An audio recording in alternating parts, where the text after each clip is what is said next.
everybody. Good afternoon. We're so glad that everybody could be here for this important candidates forum. My name is Nisa Talavera. I'm the associate editor of the Patagonia Regional Times. We are a nonprofit, nonpartisan community news organization serving eastern Santa Cruz County. On behalf of the PRT and our board of directors, our citizen journalists and staff, I'd like to welcome our two candidates running for CD7 special election, Republican candidate Daniel Butierez and Democratic candidate Adelita Grijalva.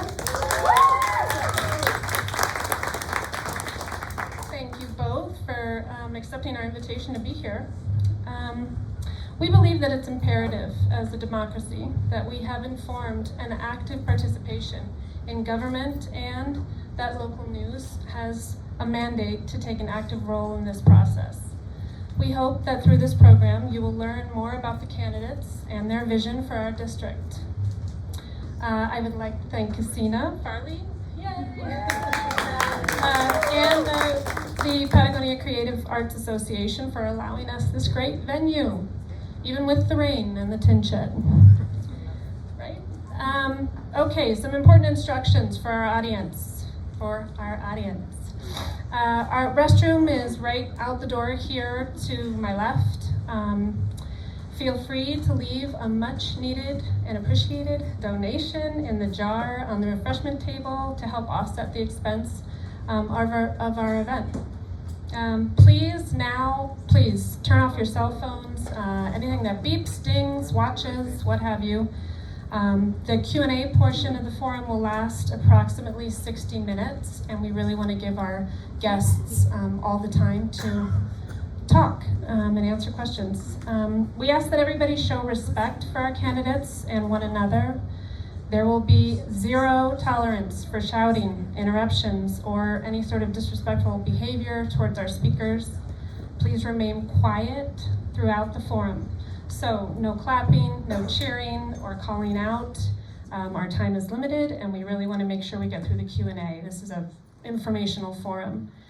The forum is being recorded and will be available on our YouTube channel as part of the PRT's ongoing voter education effort to help voters make informed decisions. We are excited to welcome in partner We Love Nogales. We Love Nogales is an online community newsroom covering the southern part of our county, and we've collaborated with them before for these forums, and it's been very successful, so thank you for being here. I would also like to introduce our moderator, Honorable Judge Fink. Thank you for being here. We are grateful to Judge Fink for helping us. He is a resident of eastern Santa Cruz County, and again, thanks for today's forum. Forum instructions, very quick. I will start by explaining some procedures for our forum. Each candidate will have 3 minutes for an opening statement. The moderator will then ask each candidate a question prepared beforehand, but not shared with our candidates. The order in which the candidates answer questions will be chosen at random.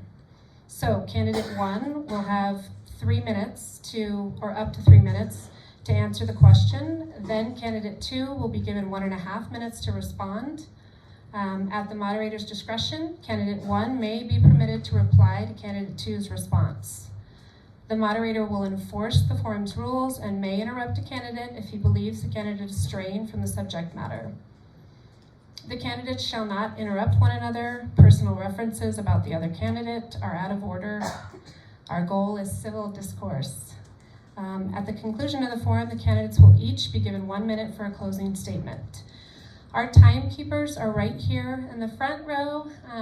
Everybody see their signs okay? Great.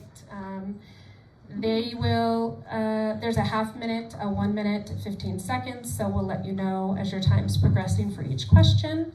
When you see the stop guard, please conclude your answer.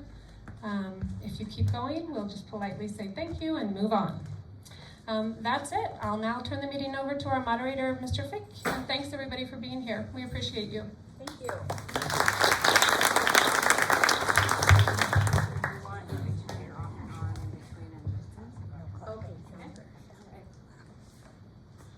Good afternoon.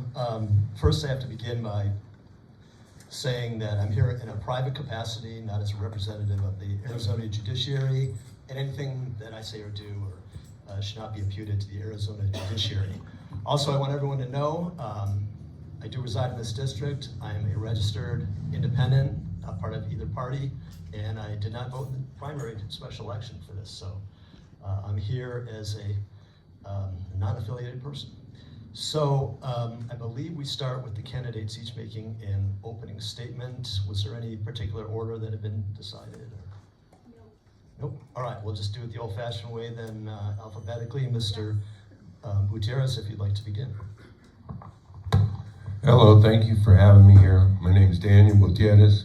I was born and raised here in Arizona. As a matter of fact, my father used to play football right here in this town back when it was a desert. My grandfather was born in Salamone, and we've been here since the 1800s. Well, my family's been here since the 1800s. Well, what got my passion to run for this is I'm a small business owner. I overcame a lot of obstacles to get to where I am right now, and my biggest passion is the homeless crisis and the drug pandemic. And I want to stop the drugs from pouring across our border, and I want to help the homeless. It's plaguing our entire nation. It's really bad in Tucson. I'm sure you guys don't have it near as bad here, but it is really bad in Tucson. We have 5 people a day dying from fentanyl. We're having, it seems like knife fights every day anymore, people getting stabbed. Someone needs to do something, so I decided to step up and do something because I have the background, the experience behind all this. First off, I did 10 years in the Arizona State Prison. I was a wrongfully convicted man. It took me 30 years before the state admitted it. I wound up overcoming drug addiction, homelessness, to rise up and build a company, and then I bought another company, so I own 2 companies. I'm a successful businessman that's got a history that relates with these people that are struggling in our community, and I also relate with everybody in our community, because at some time in my life I have walked in the shoes of most of the community. I've been poor, I've been wealthy, I've been, hooked with drugs, overcame that. So I'm the ideal person to represent our community, just because I am one of you. So that's all I have to say. Thank you.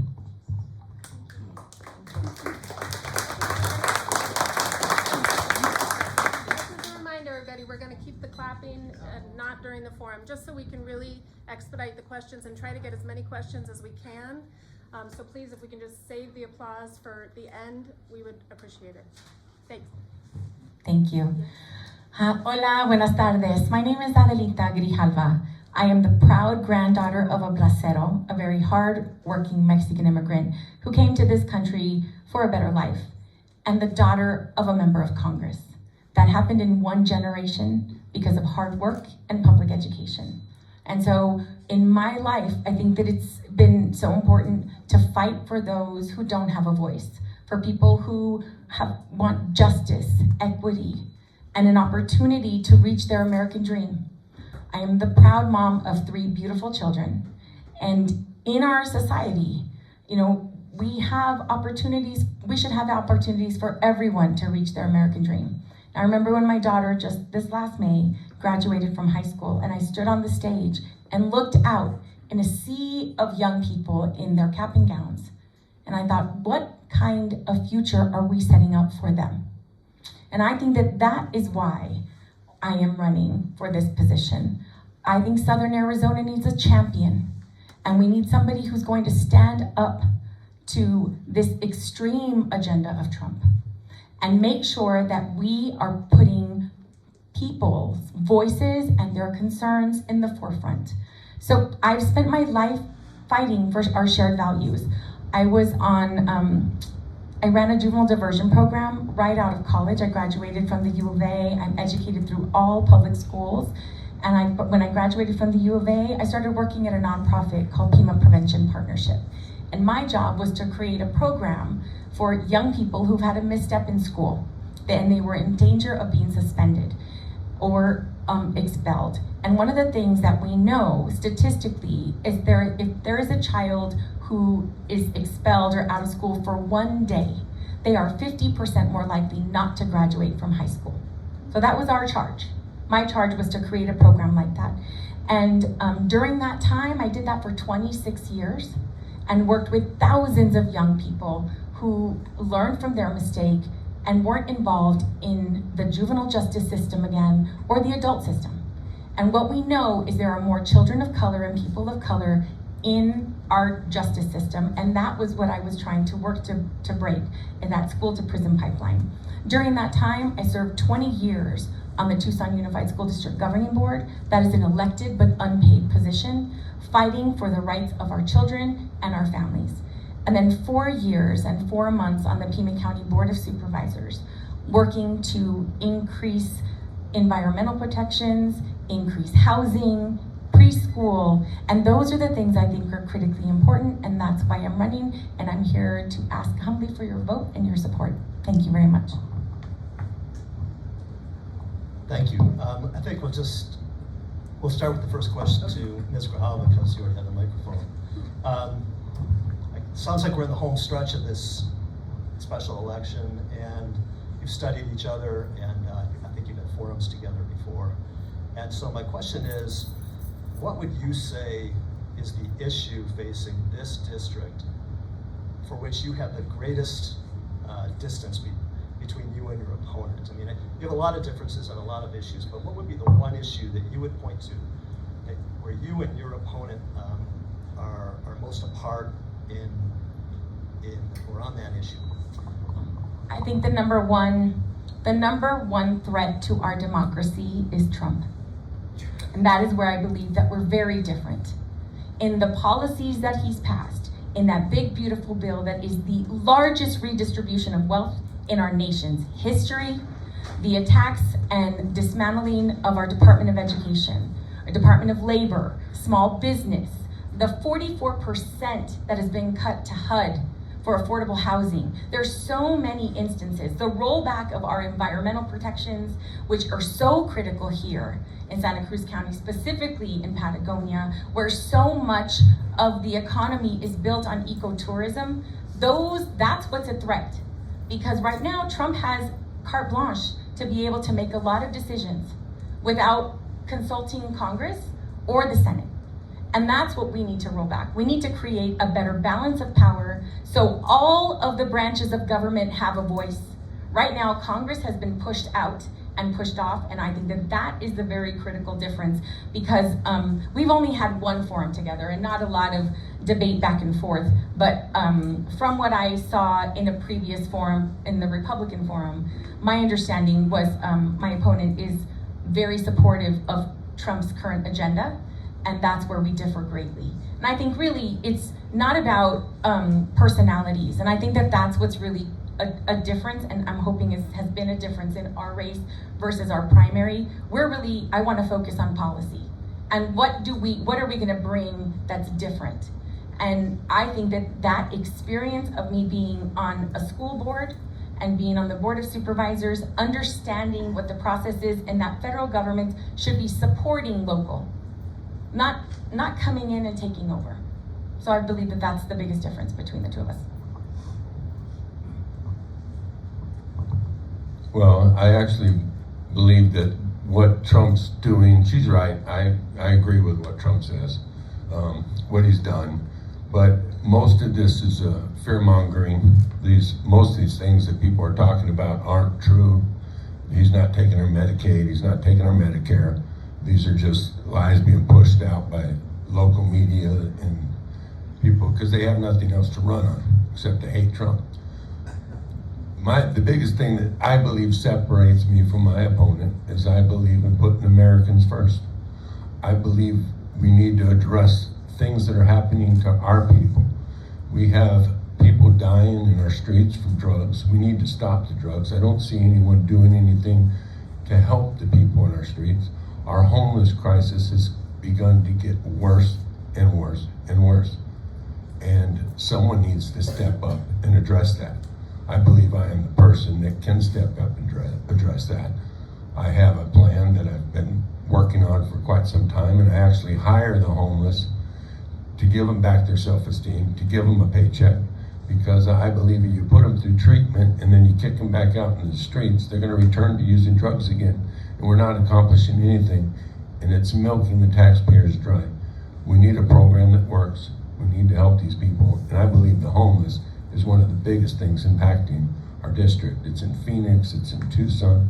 All the CD7 in Tucson is filled with the homeless and drugs. They're on the streets. Our kids, 80% of our kids ride the bus, and they're riding the bus with drug addicts because the buses are free.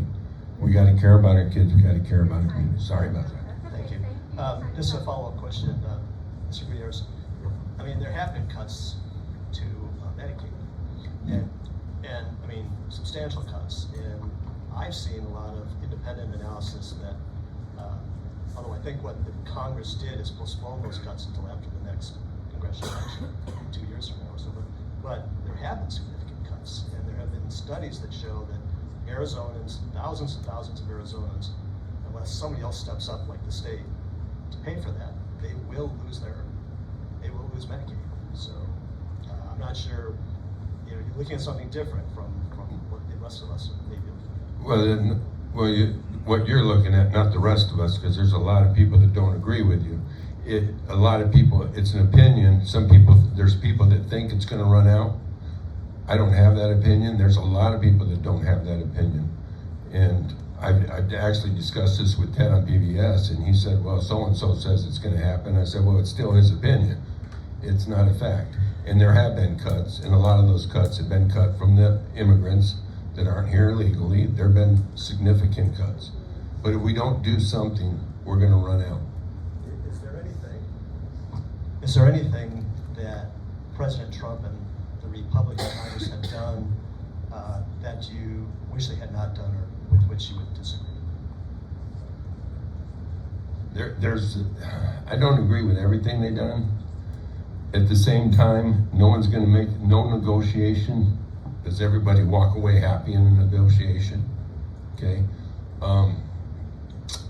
The business cuts, where she keeps talking about the rich got a tax cut. Okay. That's not quite all the truth. I got a tax break in 2017, which is why I started my business. Now, had that big, beautiful bill not have gone through, we would have had the largest tax increase in our nation's history. And I would have had to lay people off. I would have had to raise my prices just to cover my overhead. And a lot of businesses would have closed. It would have caused a lot of lost jobs.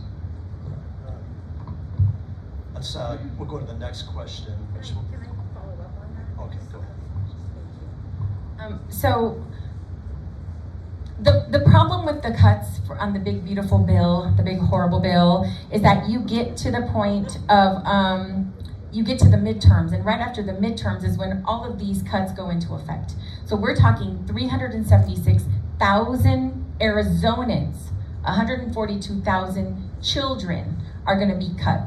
It suspends enhanced premium tax credits to help low and middle income families and small business owners to afford health care. 103,000 Arizonans could lose health coverage, and then 191,000 Arizonans would be at risk of losing some of their food assistance. And I think that when we're talking about, all these people that were on the rolls that aren't on there, our immigrant communities contribute billions of dollars to our tax base without using or utilizing any of the taxes.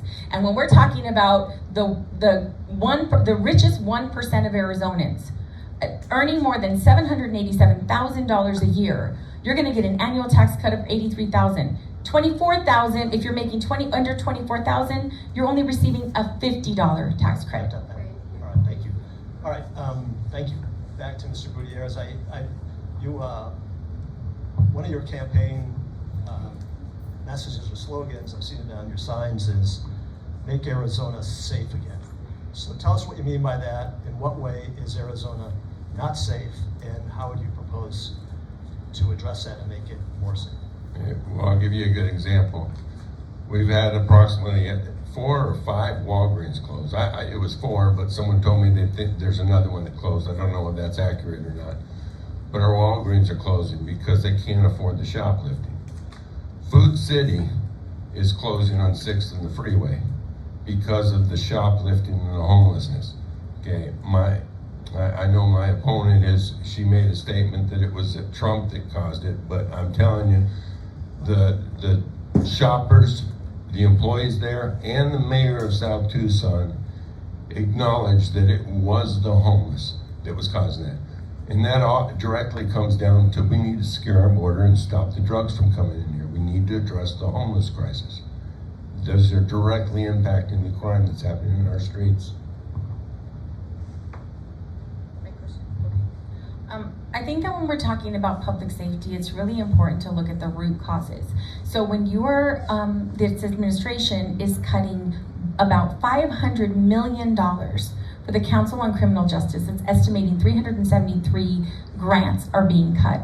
Those are the cuts that are helping with prevention. So those are those early intervention programs that keep students in school. Those are the programs that Mr. Butierez is talking about when we're talking about the importance of offering support and help and counseling and interventions. Early interventions, those are federal dollars that come in through the state. There is no way that our state and our local governments are going to be able to absorb the cuts that are being implemented and going to be implemented across the board. We've had grants that have been cut throughout, not just in sciences and in safety, but in so many other programs that are supporting education. And so when we look at those cuts and what that means, there's going to be an increase in violence because we're going to have frustrated communities and we don't have opportunities for people to get ahead, especially when they have a misstep.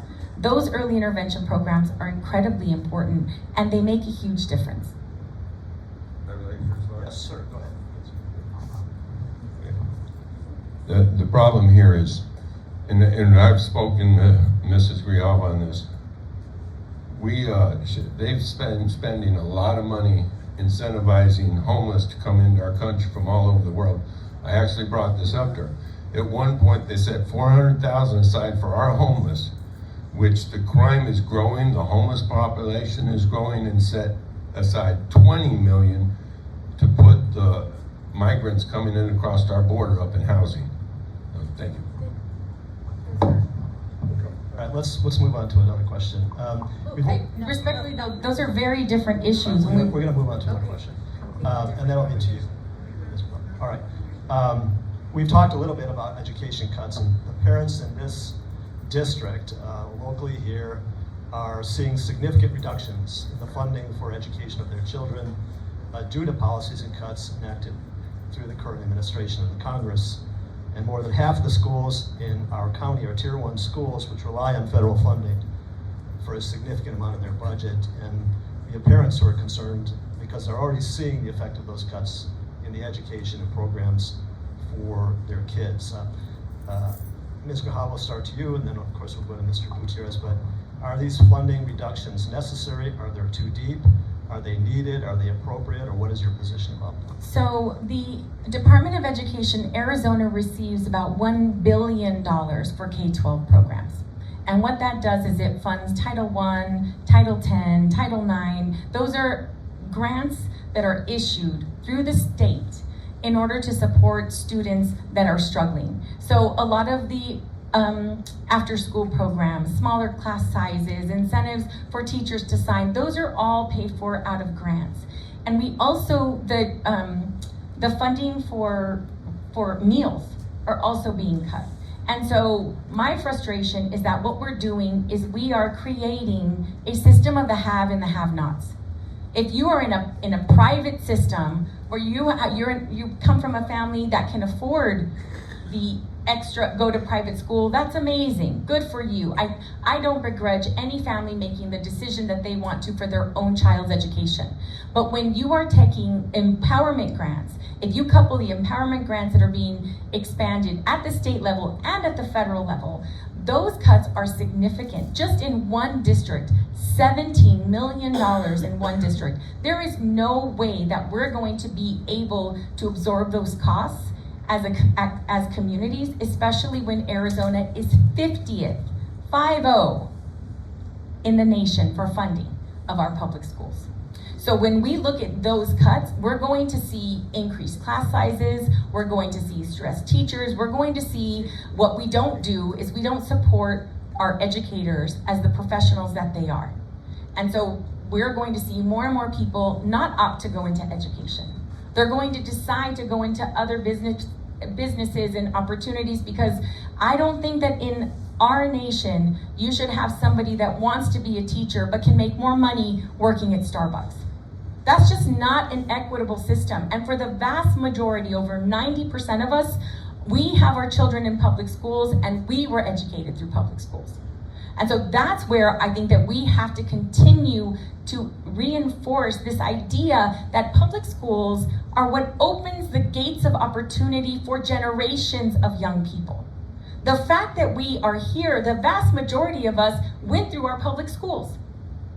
And so when we close those doors, when we limit Pell Grants, when we close the Department of Education, those protections for our students are gone.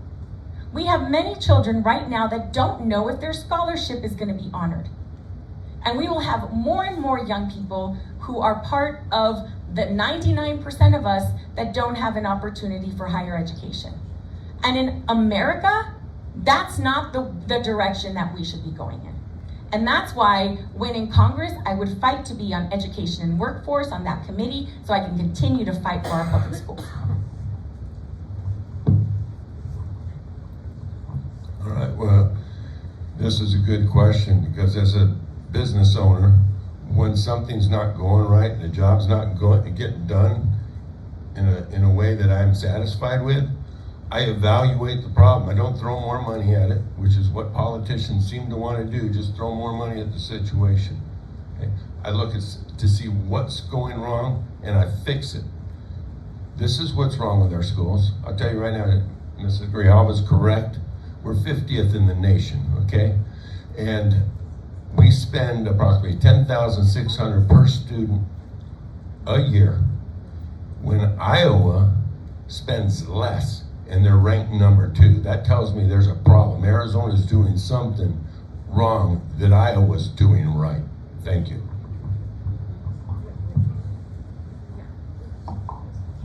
So when I went to our public schools, we received $3,000 more per pupil, actual dollars, not inflation, actual dollars, than my child did when she went through the same school system.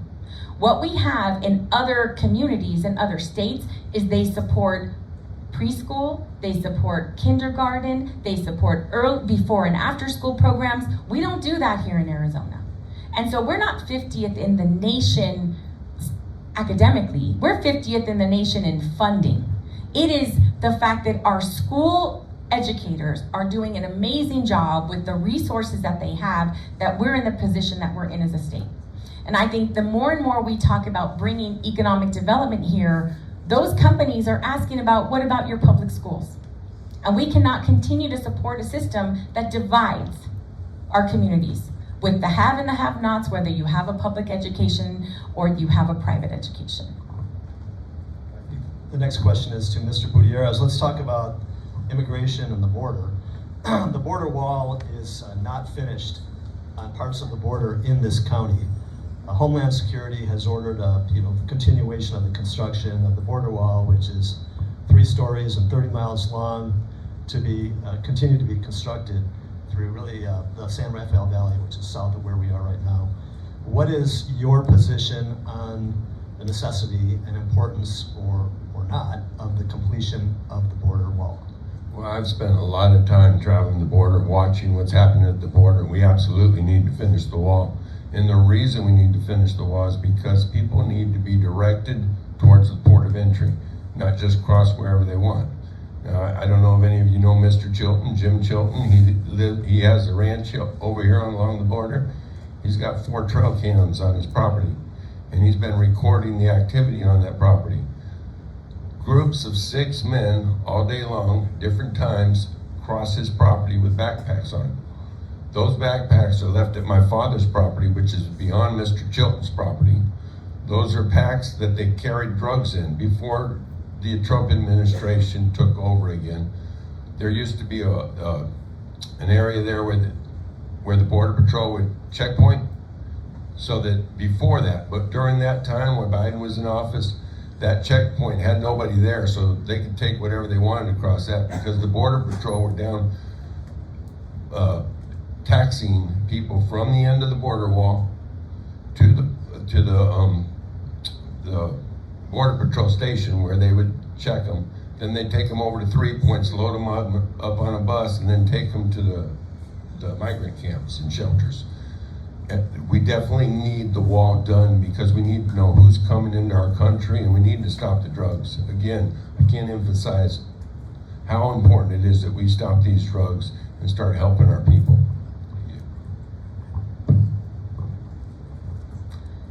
Crossing at the border is at an all-time low. And I think when you're looking at the borderlands, they are home to vibrant communities, cultural heritage, and very delicate ecosystems. This is not just a line in a map. I think when you look at the current physical changes, such as the additional border wall, the construction, it's disrupting communities, threatening sacred indigenous sites, and damaging fragile habitats. It's a huge impact on migration. I know how important birding is here in Patagonia. You have, 300 different species of birds, 600 bees, 100 different endangered or sensitive and protected species. Border security is important. It must be effective, humane, and respectful of human rights. But prioritizing modern technology and smart staffing, cross-border cooperation instead of destructive walls is the direction that I think we should go in. And any changes should be fully reviewed under environmental laws like NEPA, which Trump administration previously waived to rush these harmful projects. I want to start by thanking you for giving Trump some credit, because I did say that the border was bad before. It's not so bad now, thanks to Trump. All right, I think we're back to Ms. Grijalva. So, I'm assuming you've heard of this, but we have here, again, just south of Patagonia, the South 32 Hermosa project is a mining operation, and it has brought and will continue to bring significant changes to this community. We're talking about water use, land use, housing shortages. There are going to be environmental changes and impacts, and when fully operational, there'll be 200 trucks a day estimated when the mine is fully operational. And it's estimated that the mining operations could go on for 30 years. So do you believe that sufficient steps by the federal government and measures are in place to balance the interests of our local residents with the admittedly important economic interests being pursued by South 32 to extract and to refine these minerals, and why or why not? No, I think that one of the reasons that I continue to stand with community and actively engage on the concerns surrounding this mining project. I think the Patagonia region and the Coronado National Forest are home to world-class biodiversity, and it's important to protect it. I think that when we're talking about mining specifically, we are dealing with mining law from 1872 that has not been reformed, not been updated. And so much of the ore and minerals that the claim is that we need them so desperately do not even stay in the United States. And a lot of the promises that are made by many of these companies, we don't see to fruition because they keep changing hands. And so right now, this is an Australian company, right? So much of the resources are not going to stay here. And we always are made promises about the number of jobs that we're going to see, the number of investments in communities that are going to support mining. We rarely see that happen. And so I think that it's more important for us to really look at the concerns that are being brought by community members to their environment, to their water, and to air quality. And when we look here specifically in Santa Cruz County, 44% of the county's water system has PFAS contamination. That's not going to get better with mining. It's going to get worse. And I think in Arizona, we have many examples of how mining has impacted our environment. And I feel like we should look at those before we run headstrong into saying, yep, let's go ahead and expand it more. Because as I mentioned before, ecotourism is incredibly important here in Patagonia. Many of the businesses that are here rely on tourists to come in and people to come through and look at the beautiful thing you have to offer. Once that is polluted, you're not going to be able to recreate it. We have it's world-class biodiversity, and that's where people come from all over the world to come see what you have. And also, I think it's important that there is archaeological evidence that the Honoatam and Pascua Yaqui presence are also in this area. And so when we're looking at those concerns, in addition to others, this specific mining project has already found to violate a number of federal laws, including the National Forest Management Act, Clean Air Act, National Environmental Policy Act, Endangered Species Act, and the Federal Land Policy and Management Act. In addition to not having, the EPA has already said that the mine's air pollution permit has inadequate provisions. So there's a lot of concerns here that we need to pack through before we start tearing into a space that is really beautiful and that we won't be able to replicate.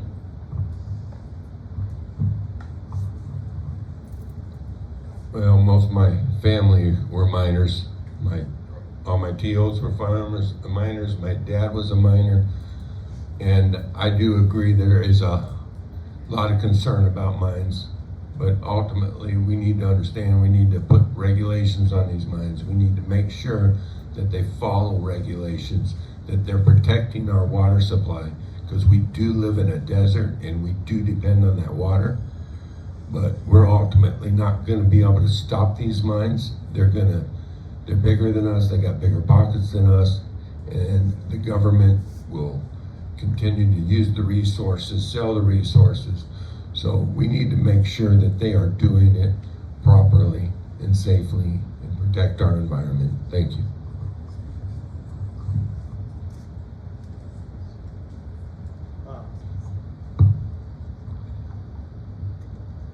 This is a question, there's all sorts of things that everyone can agree on, whatever political party you're from. And,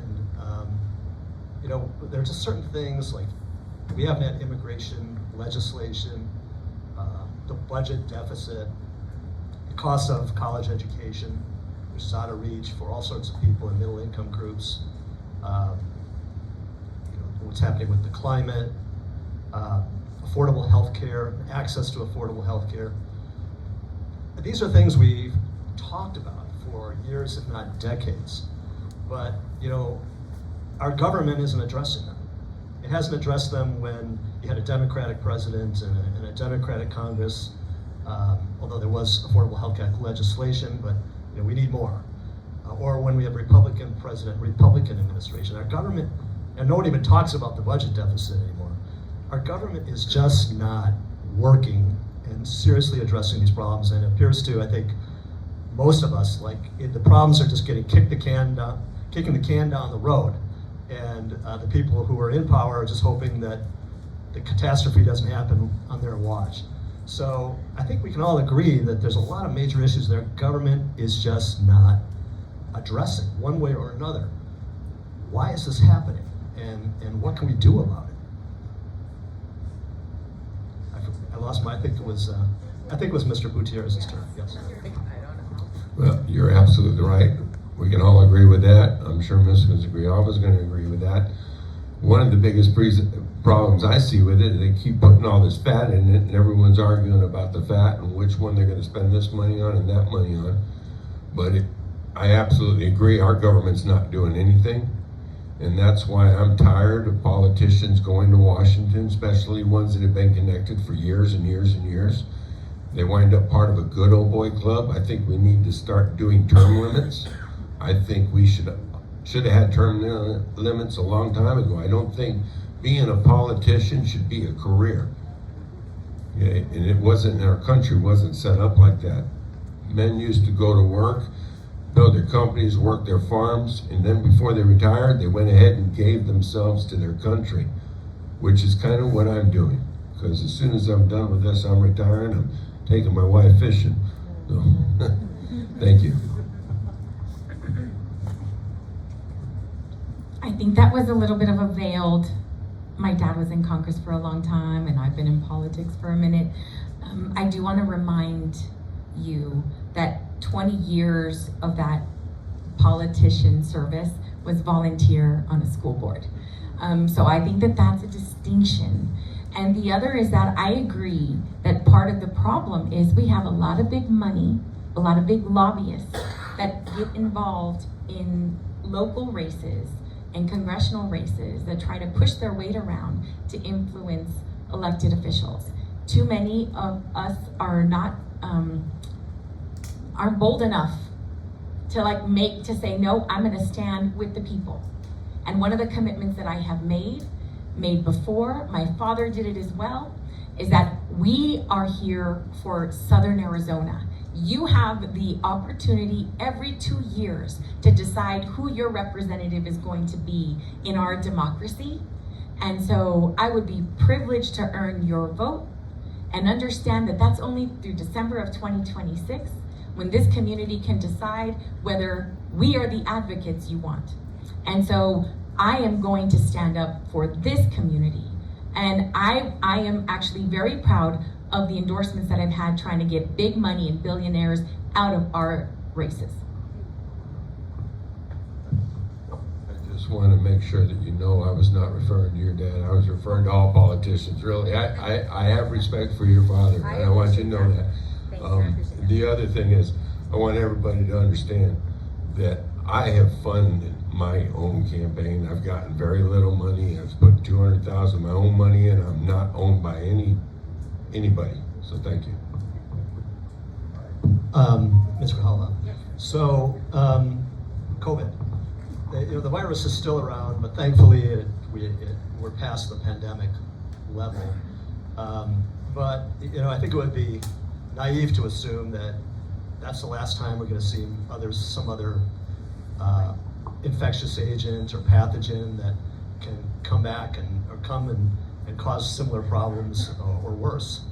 And so I think everyone would agree we need to plan for that. But my question is, what is your takeaway, looking back now, what we know about COVID and the COVID response, what's your takeaway about how well the government responded to COVID? What did we do right? What did we do wrong? What should we do differently next time? Of course, we don't know what the infectious agent or pathogen would be.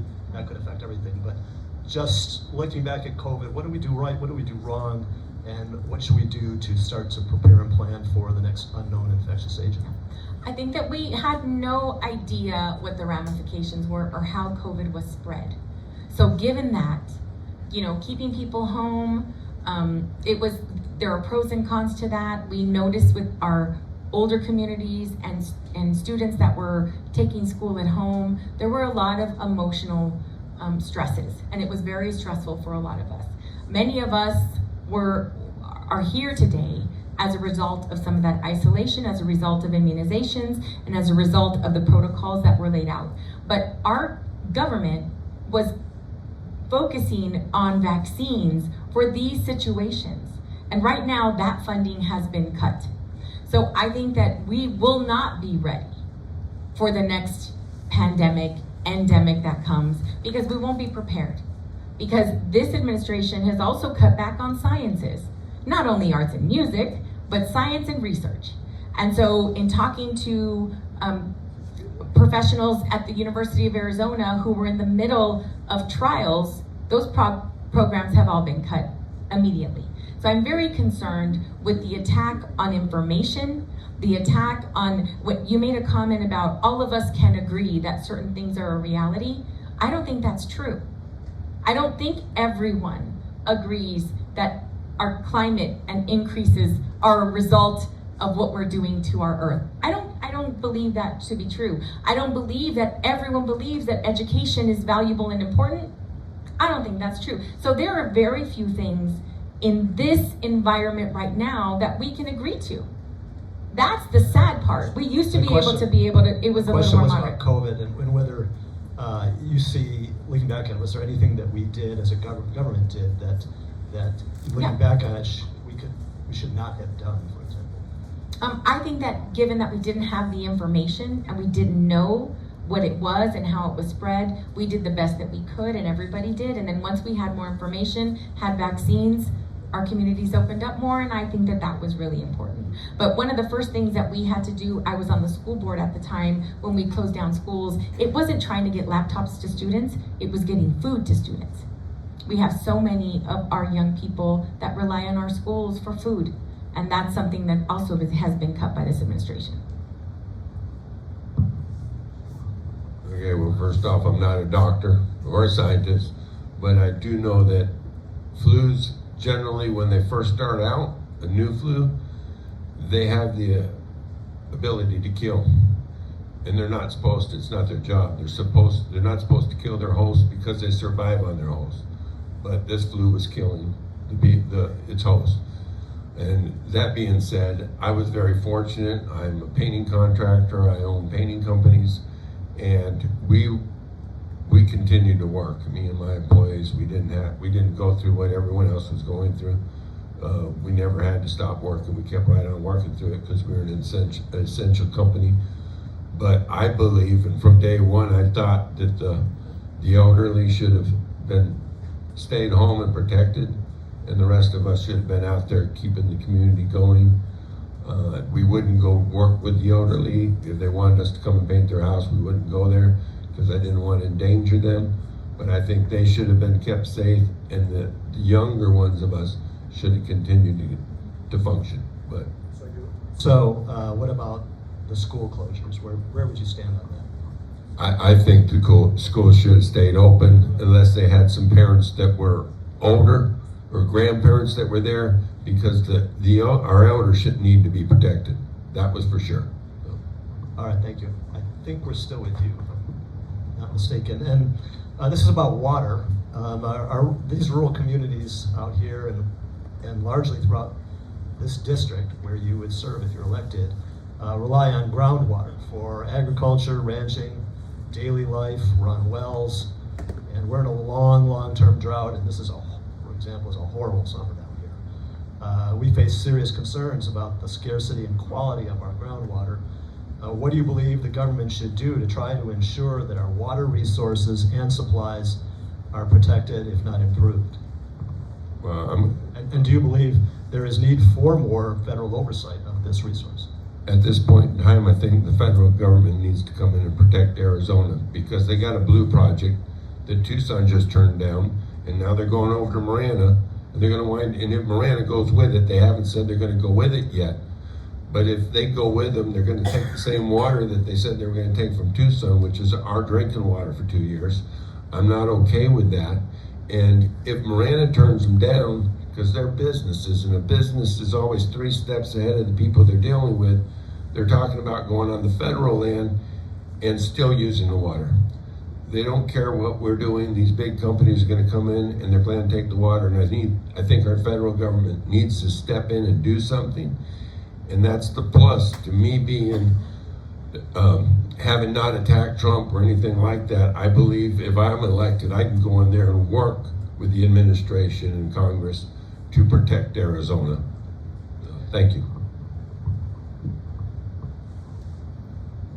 Arizona must receive their fair share of water, and that is part of the state allocation. But I do think that federal influence on that process is important.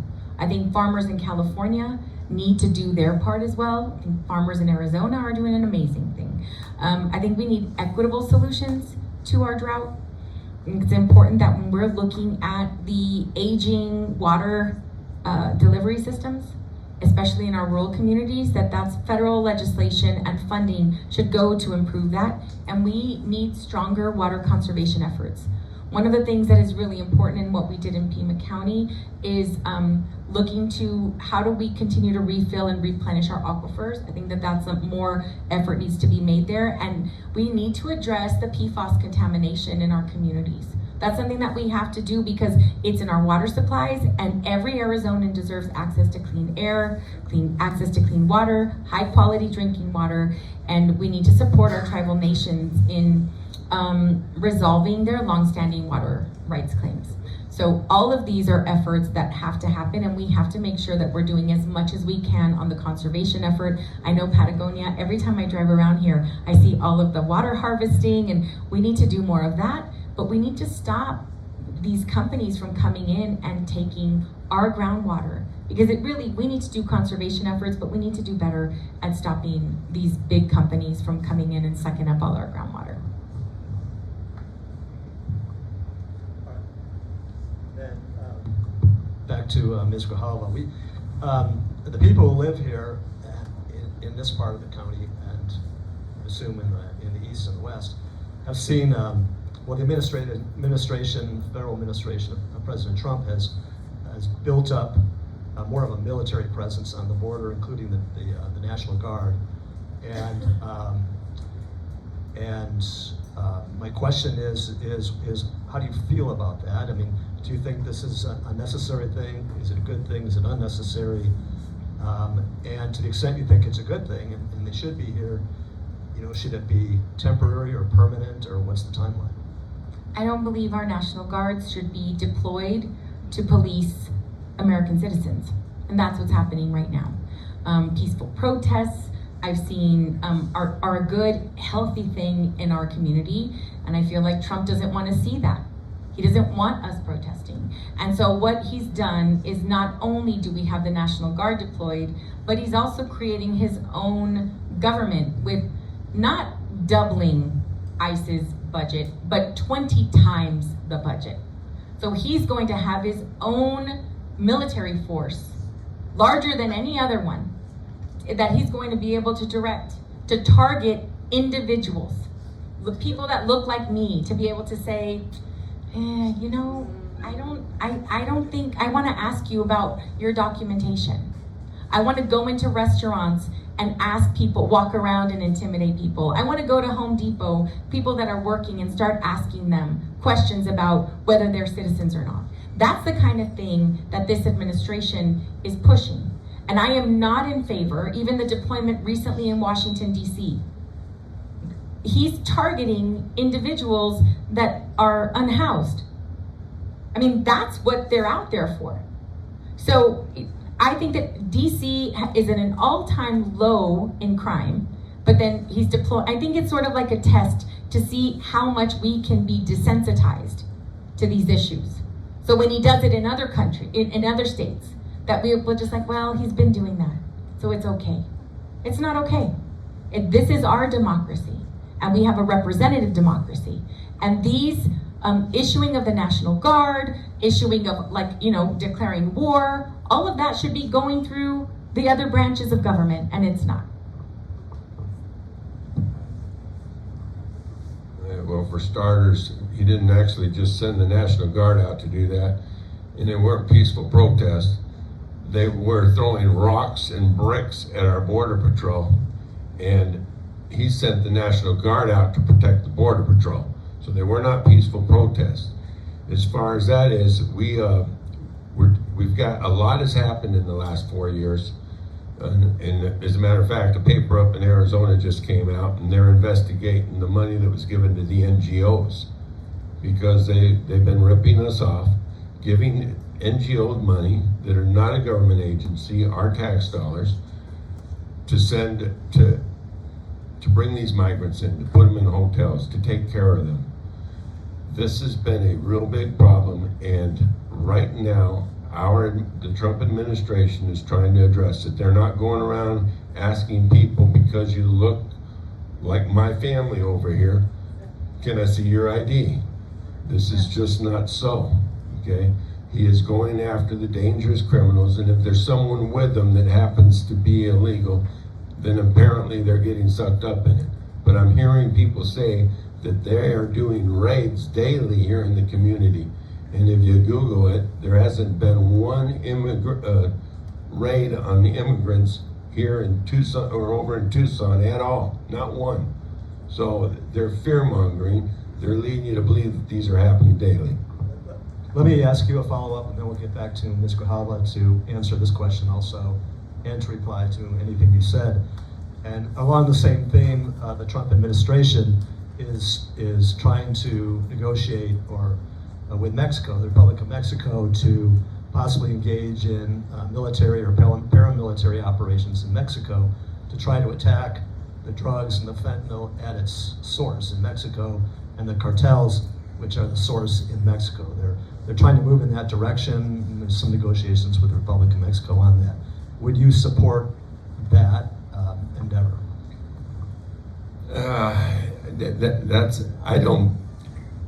He's asking them to do it, Mexico? I don't think he just wants to go in there and do it without, some attempt to get some cooperation. They're a sovereign country. So I think my understanding is that that is under negotiation. Okay, yeah, because I don't think we should go into another country. I'm not in the room, but I mean, that's my understanding. So my question is, would you, if he had the legal authority to do that, or if he intended to do that, to attack that at its source, would you support that? Use of the military to do that? Well, I know right now they're using the tariffs to try and get Mexico to take care of that, and I'm for that. But if you're asking if I think our military should go into another country and attack their situation, no, I don't. I don't think Mexico should come over and deal with our issues in our country. I think they're their own country. They need to deal with their own problems. And I do believe that he's using the tariffs as a negotiation to get Mexico to deal with their problems, and I'm good with that. Mexico is an incredible partner to the United States, especially in our border communities. And so this fight that Trump has been picking with tariffs, whether we're gonna institute them or not, going back and forth, being disrespectful to the Presidenta Sheinbaum, I don't think is a really good move for our country. I think if there is a partnership and an effort to work together, I don't believe that we should be sending our military out to fight battles there, but we have to acknowledge the fact that we have our own problems in this country, where the demand for fentanyl is coming from us. So we have our own house to clean up and efforts that need to be made here in order to reduce the demand, and then work with Mexico on how can we partner with solutions. Because I think that that's really important. They are our greatest ally. And this whole idea that we are not dependent on each other is a falsehood, especially in CD7. All right, well, it's 4:56 p.m. I think the intention was to stop at 5. I think both of you get, what? Yeah, keep working. So, yeah, a closing statement, right? And I don't remember how much time that was, but. Sure. 1 minute. 1 minute, all right. Well, I want to give you both an opportunity to do that. I want to thank you both. The first one of the questions I had was, what are the areas of greatest disagreement between you? And I think we fleshed out some more of those, and that's what we're here to do. I want to thank you for how you presented yourselves today. It was a pleasure for me to engage in this. Ms. Grijalva, I think we started out with the opening statements with Mr. Butierez, so if you'd like to make a closing statement first. Thank you so much for the opportunity to be here. I think that it's really important for us, even if we don't agree, to be able to hear each other out in a respectful way. I think that's important. I was born and raised here in Southern Arizona. I've lived here my whole life, and I know how important it is to have true representation, to be able to call up your representative, to say, this is what I need, and this is how I need your help. Whether we can help you in every capacity, whether it's a federal, local, whether it's a city or a county issue, but it's important to have partnerships. So if it's not something that that our federal system can help with, we can get you to the right person. And how are we working together collaboratively to come up with the best solutions? I know what our hopes and our struggles are, and I would be humbled to represent you in Congress. I think it's about ensuring that your voice in Southern Arizona is represented in the halls of Congress. It would be an honor and a privilege to represent this community, our community. My name is Adelita Grijalva. Thank you so much.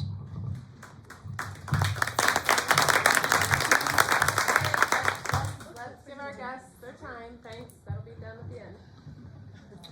All right, again, thank you for having me here. I want to make it clear that if you send me to Washington, if you select me to be your representative, I will be able to go in and do something while in Washington, because right now I would have more power than my opponent in Washington, as it is a Republican administration, Republican House, Republican Senate, and we only have 10 months to do anything. I would ask you to give me the opportunity to go in there and work for you, show you what I can do, and if I don't succeed, elect someone else next year. Thank you.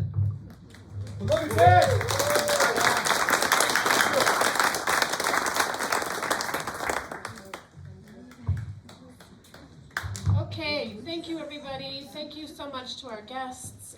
We appreciate you coming this way and being with us and being in this part of your district. It is an important part of your district. Thank you to our hosts here at the Tin Shed Theater for being in partnership with the Patagonia Regional Times and allowing us to put on this forum. Thank you, Judge Fink, for being here and asking such thoughtful questions. Those questions were put together by a committee and also submitted by you all as well. So thanks again. Thank you everybody for coming. Please be safe on your way home. And 35 miles an hour on Patagonia Highway here, I promise they watch.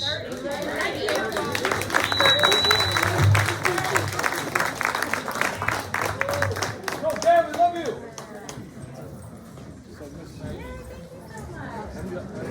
you.